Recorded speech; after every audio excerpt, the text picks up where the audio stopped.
Hey everyone, welcome to a little bit of a different kind of Loki Community Call. We are right now at KubeCon EU in London at the Excel, and I'm here with a bunch of my colleagues. I'm Nicole van der Hoeven. I'm a senior developer advocate at Grafana Labs.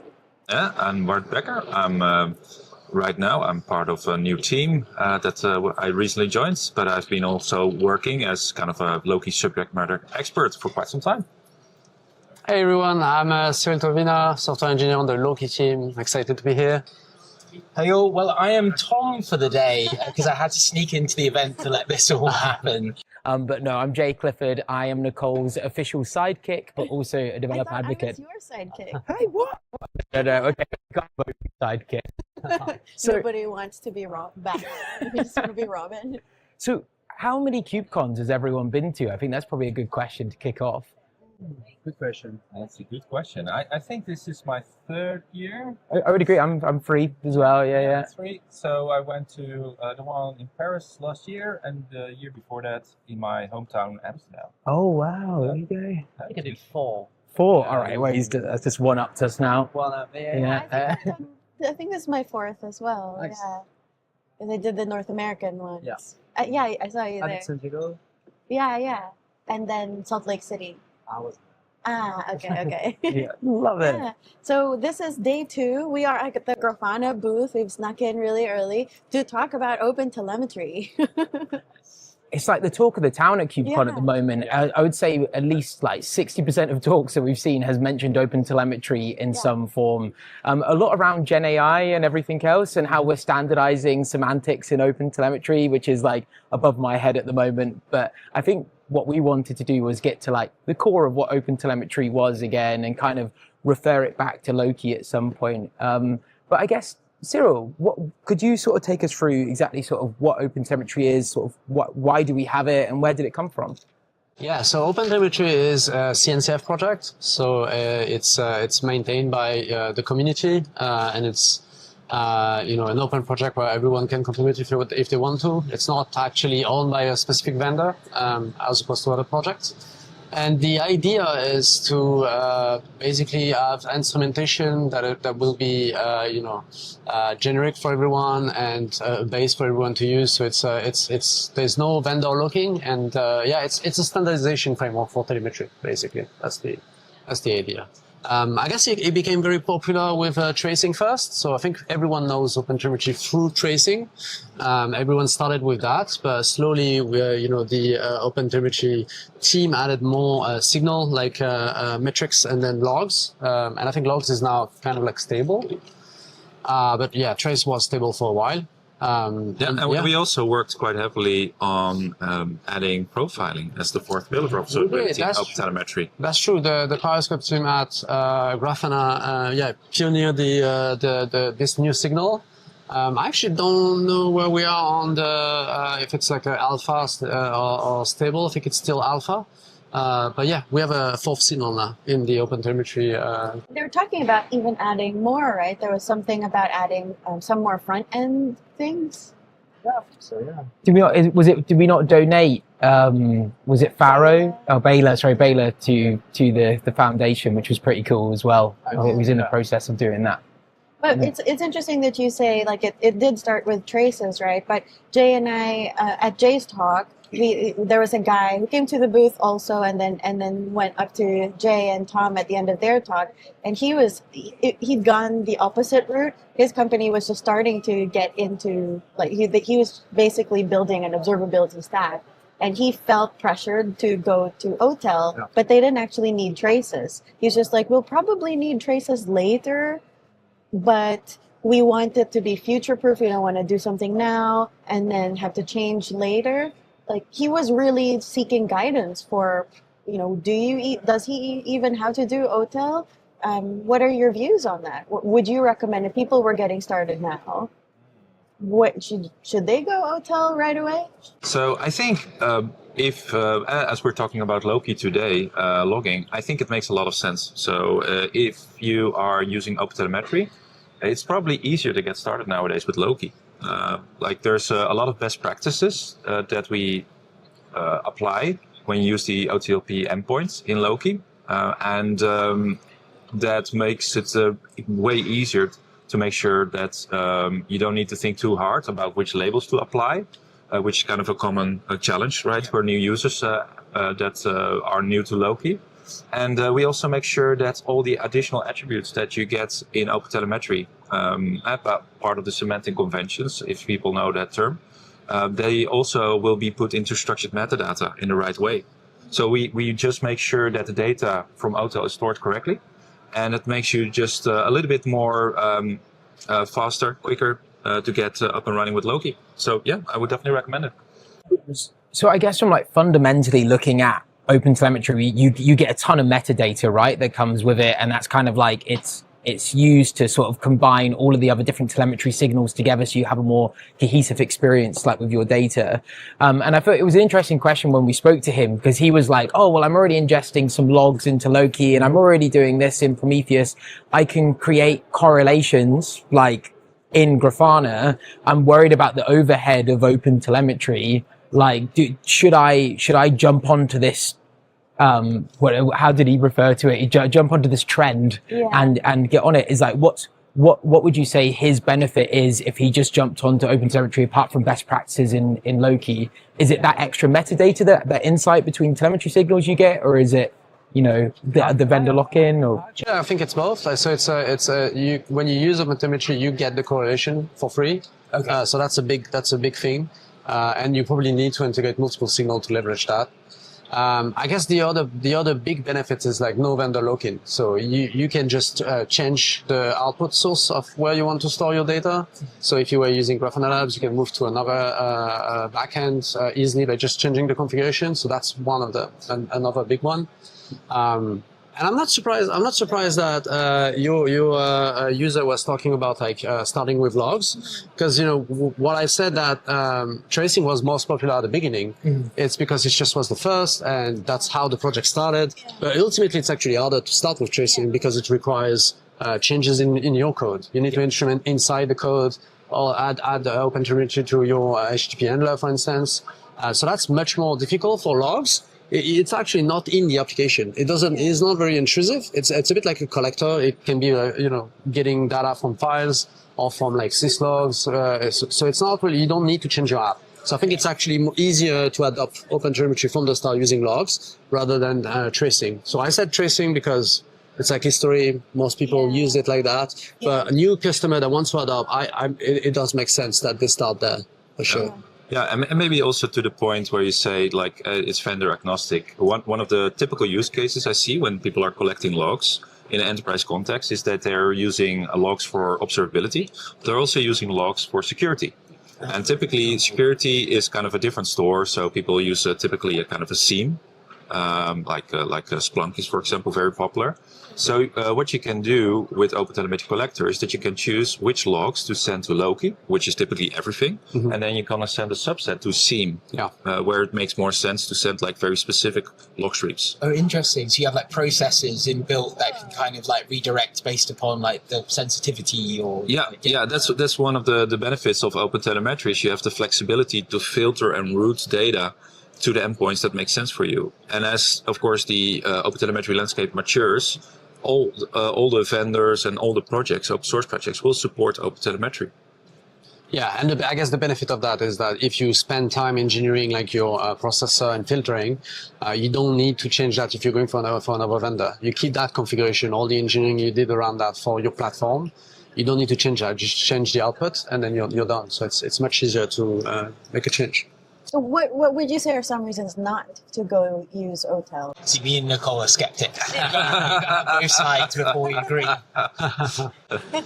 That's a good one. Actually, I think there is like cases where OpenTelemetry is a bit behind in terms of like there's probably some logs types that are not accessible in OpenTelemetry. So I don't know if 6log is the case. I think it's not. I think it's fine. But that's the example of log log type that may not be available in OpenTelemetry. So like specific router logs that you have that OpenTelemetry doesn't support. So in that case, I guess that's going to be difficult. And then obviously if you don't have the time, it's definitively like you need to make a change. So you do need to invest, in it. So if you don't necessarily have the time, I guess that's going to be a con. And maybe one use case that I can think about is sometimes people don't have like an always on connection to the database. So typically that's solved in two ways. So in in our agents, I know that we have like a write ahead log. But I'm not sure if that is already made it into our Alloy, which is our OpenTelemetry distribution. Another way is just to solve it with Kafka in between. But then you have another component that you need to manage, right? And typically when you're just starting out, you want to keep it as simple as possible. So that might make sense in those types of scenarios, but it's kind of an edge case. It's not kind of the normal case because most of my customers, that I talk to, they are typically always on, always connected to the database. So we're talking about that with the amount of customers that you're talking to. How many are looking to go sort of OpenTelemetry? How many conversations do you have? And then sort of like, what are the other routes? What's the other routes you can go if you don't want to jump onto the OpenTelemetry sort of trend?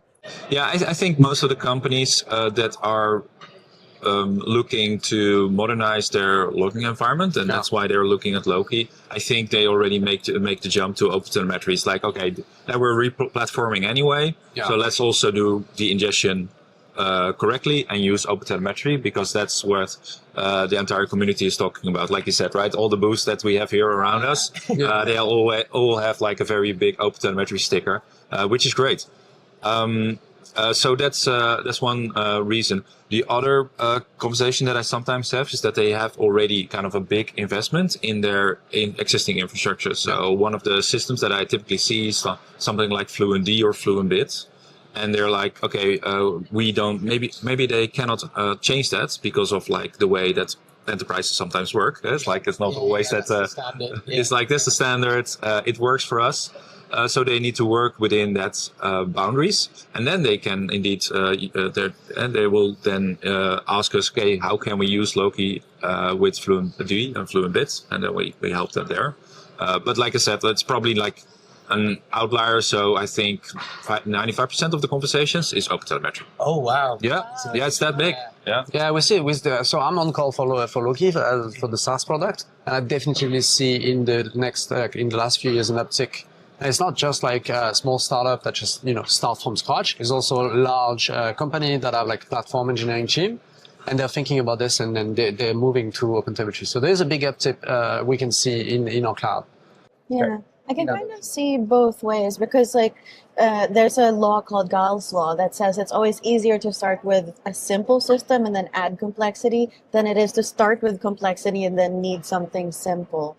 So it really, I think, depends on where the company's going and the growth and what your needs are going to be. I mean, we're here at KubeCon. Kubernetes is the perfect example of this, where it was conceived as Borg by Google, who had really complex needs. It was not a small shop. It started huge, and then afterwards we saw like the mini cubes and like smaller kind of ways to use Kubernetes, and it kind of seems like there are some people that obviously should go to OTel, and there's some people that are just testing out and should obviously not go to OTel. But it's the middle bit where they're like, well, we're not quite there yet.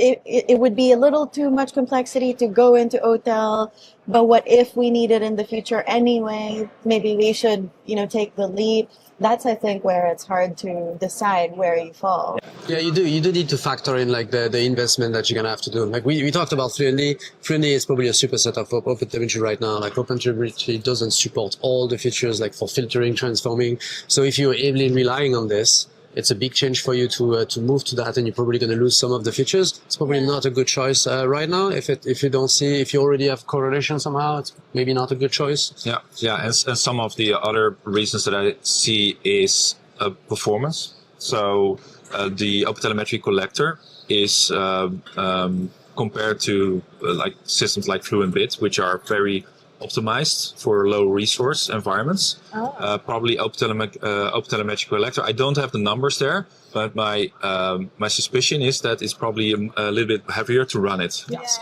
Exactly what the guy said yesterday. That was at his company, it was mission critical to keep like performance low, and so his concern basically came from the overhead that using an OTel collector and stuff brings. And I said, well, we do a lot of that within Alloy to actually bring the overall performance down, but you still have the overhead with all that extra metadata and all the push versus pull methods and everything else in between. And what you will probably see is like OpenTelemetry is still relatively new, so you will see more and more performance improvements. So if you compare to like projects like Prometheus, where the way that the data is being collected and the protocol that's being used to send those metrics is incredibly highly optimized.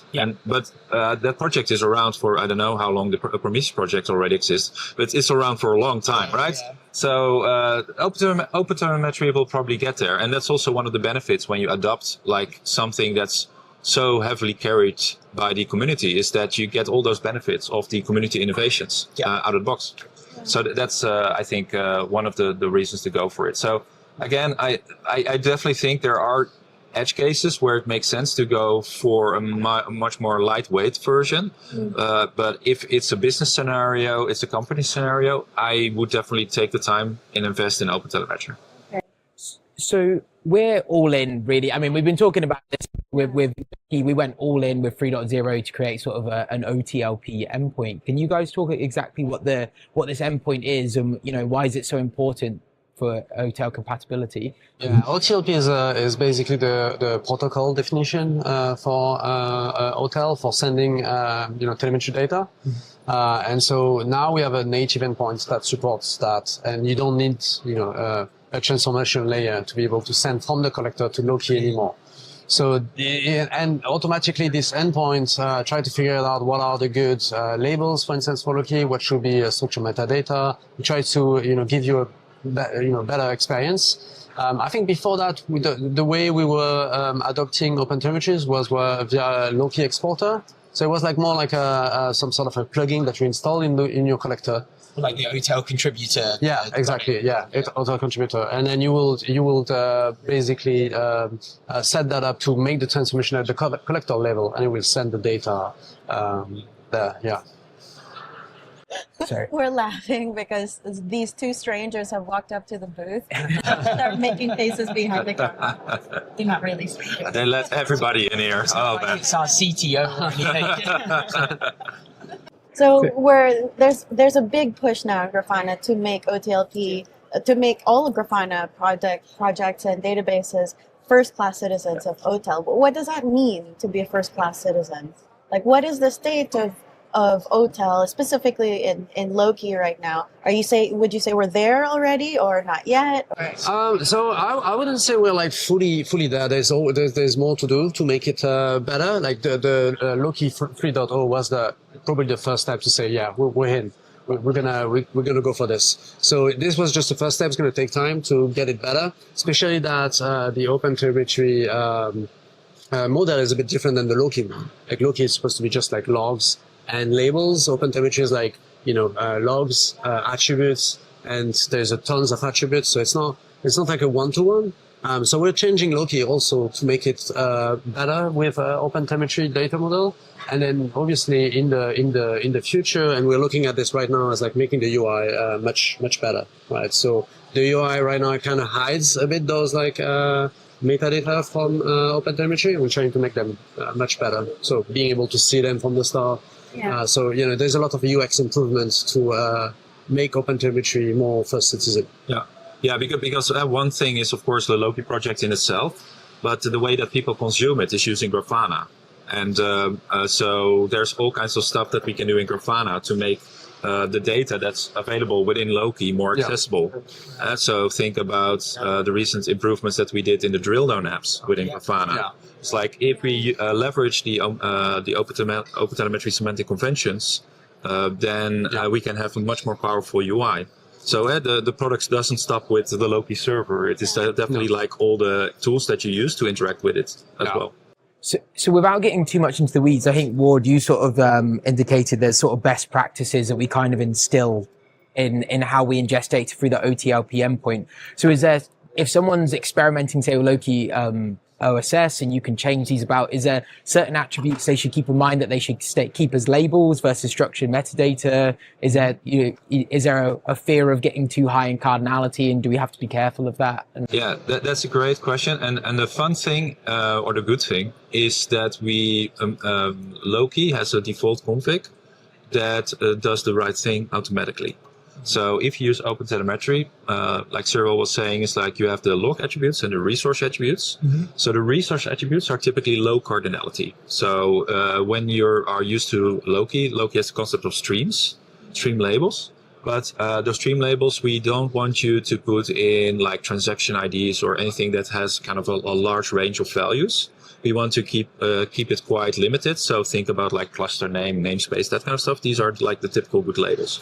So these are the resource attributes that you also have in OpenTelemetry. Then you have the log attributes. And log attributes can be anything. That can be indeed a trace ID, like a transaction ID, a user ID. And what we do in Loki is we make sure that we map them correctly. So the ones that are low cardinality are automatically mapped to the stream labels, and all the other ones are going to be put in structured metadata.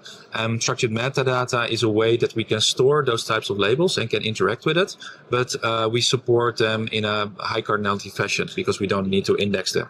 So apologies for that.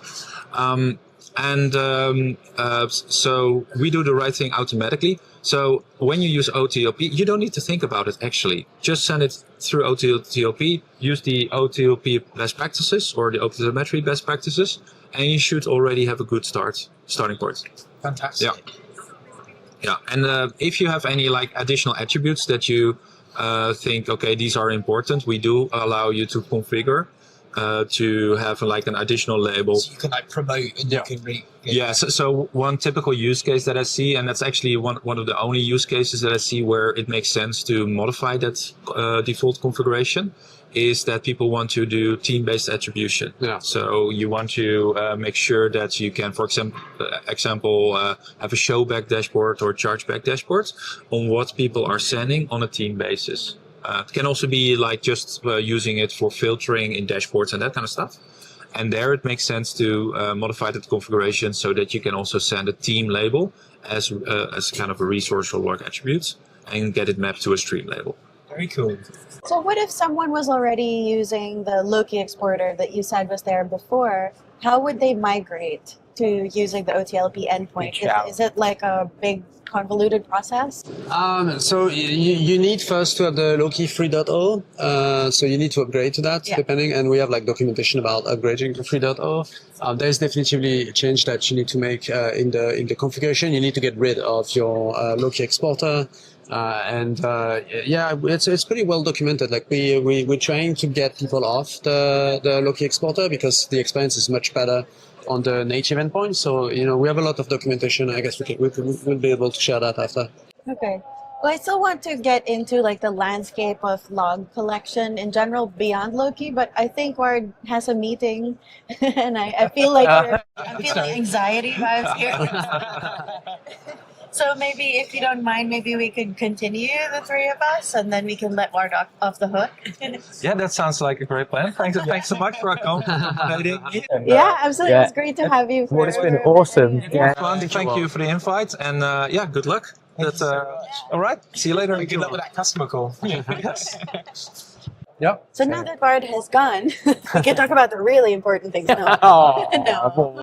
No, it's good that Ward was able to join us for a while. But I also wanted to talk about like different ways that not just Loki but other tools have used to be able to get logs from within Kubernetes clusters in particular. What are some of the standard approaches and what are emerging? Yeah, so the OpenTelemetry collector as a file input source. File input, I guess that's the name, and you can use that to collect pods logs directly from Kubernetes, and then you can add transformation that uses the Kubernetes attributes, so the pod annotation, labels, and automatically add that to the files that you're scraping so that you are enriched, so your logs are enriched with like pods attributes and metadata basically about the workload. So it's basically the most common way. Yeah. There is also the Kubernetes event receiver, which I actually really recommend people to activate, because it gives you the logs about the Kubernetes events that are happening. So trash looping pods, pods going out of memory, replica that have an issue scaling up. So there's tons of events that you can alert on, for instance, if something is going wrong with your Kubernetes installation. So in your opinion then, in terms of where do you see OTel at in terms of infrastructure monitoring for Kubernetes? Do you think it's in a good place to get started, or do you think there's other avenues people should try first, and what's kind of like the best way to go? Is it better to look at Alloy and go down the conventional methods and then swap later? What's the... Yeah, I think so. This is an interesting question. So Alloy is like a distribution of the OpenTelemetry collector, and it's basically support the same, but it's an add-on, so it has more feature to it.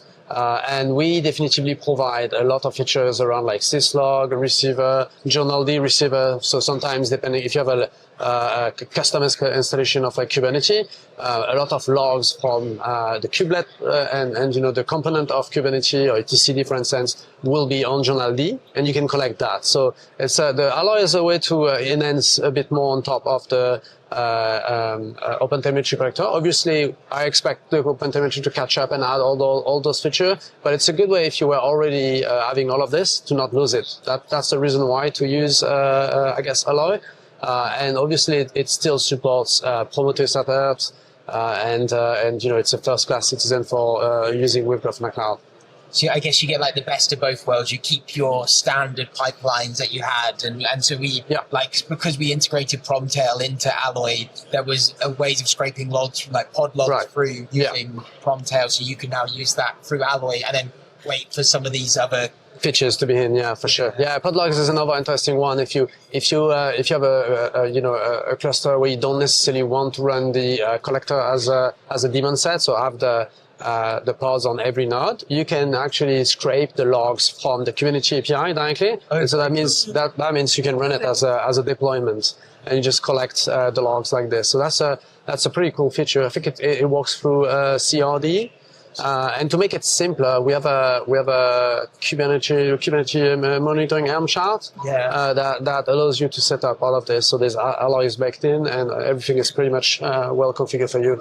Let's shout that out, because we actually also have the Kubernetes monitoring Helm Chart Office Hours that's on the same channel. So I'm going to leave a link over there, and also in the description below, because Pete Wall has already done a bunch of other, I think he's done like maybe 5 of them or so. Yeah, massive shout out to Pete for doing that by himself the whole time. Yeah. He's done a great job. Yeah, if you want all the telemetry signal for Kubernetes, definitely the Helm chart to look for. Yeah. You definitely get everything from the start. So we talked about the Kubernetes event logs. You're going to get that.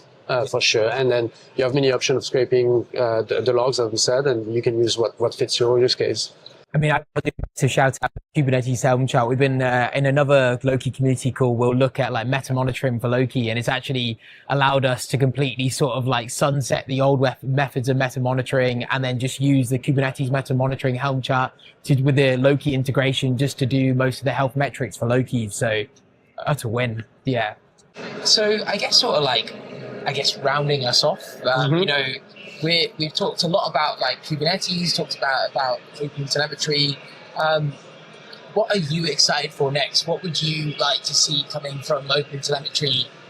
It may not have to be to do with logs. Is there anything else that you would like to see have semantic conventions? And I'm excited to see about what's going to happen with eBPF, definitively. So profiling is one. Like if everyone is already using the OpenTelemetry collector, if with just a configuration, they suddenly can start activating on all the hosts via eBPF profiling. That would be insane, right? That's probably one of the benefits of having the OpenTelemetry collector. Is when new features are added, you just configure it and you get it done, and you're done, and you get the new features. And one of the features I'm excited about is definitely profiling via eBPF. Via what? eBPF. Yeah. There was a cool talk yesterday from Marilia. What was that on, Nicole? It was like... Yeah, it was on semantic conventions, like having OpenTelemetry semantic conventions so that it could be adopted by databases, not just Loki, but just multiple databases or all the databases if possible. Because it's good for the whole industry when that happens. When you standardize on something and you agree on these conventions, then it means you can change. It means that you are actually achieving the neutrality that OpenTelemetry was built for. The vendors having no vendor lock-in. It was really cool. Yeah, she mentioned it took a year to get to this point because no one could agree on the definition of a table because everyone's table was different in DBs. Or like some databases didn't even have tables. So like, what does that mean then? Well, I think this has been a really good Loki community call. Yeah. I'm so glad we actually made it happen. It's pretty wild. Yeah. An early start to the day. Yeah, and also the music came on and people are starting to arrive. So conference is starting. Kicked out. Yeah. Well, Cyril, thank you so much for coming thank you. on again. It's always awesome having you. Yeah, thank you for having me. Having you on again. And Again.